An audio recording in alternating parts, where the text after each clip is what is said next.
जरूर कहा कीजिए, हमने नचनिया कहा था, वो एक बार महादेव जी जो किए हैं उसके बारे में भी आप लोग बता दीजिए। ये बाबू बहुत नाराज हैं, पवन सिंह बहुत नाराज हैं। बात वह है कि पवन सिंह के क्यों नचनिया कहते हैं हम, तनी सुनी ले। आप किसको बुला रहे हैं, पेपर में क्या निकल रहा है, हम तो अभी बोलेंगे नहीं, लेकिन समय आई तब बोला, क्योंकि बहुत चुप रह लिया, वो होता है। सुना ना, तो बात गंभीर बा।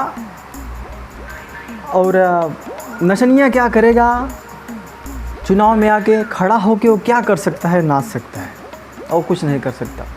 तो बहुत ही ज़्यादा नाराज हैं। तो पवन सिंह के क्यों भी कोनो भी फील्ड में अगर खड़ा होता तो कुछ भाई सोच समझ के होता ना, तो कि ज़रूरी ना है कि वो नचनिया हाँ तो कुछ न करी ना कि मेरे गायकी फील्ड में भी, एक्टिंग फील्ड में भी मैं कभी नहीं बोलता हूँ। बाई चांस कभी यहाँ से ऊपर जाता है तो कभी निकल गया, मुंह से निकल गया होगा।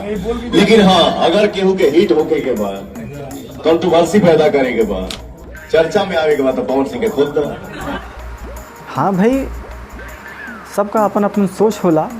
देश के विकास के लिए एक समृद्ध आदमी अगर खड़ा हो जाए ना, अगर जिसको कुछ चीज़ की ज़रूरत नहीं है, तो सच में कुछ कर सकता है। क्योंकि एक लुटेरा, लूट पाट वाले खड़े हो जाएंगे जिनके पास एक कौड़ी नहीं है खाने के लिए, अगर वो खड़ा हो जाए तो बस अपने ही फेरा में लग जाएगा। तो नचनिया भाई कह के पवन सिंह के बहुत बड़ी अपमान किए हैं, ये बात बहुत बड़ी गंभीर है।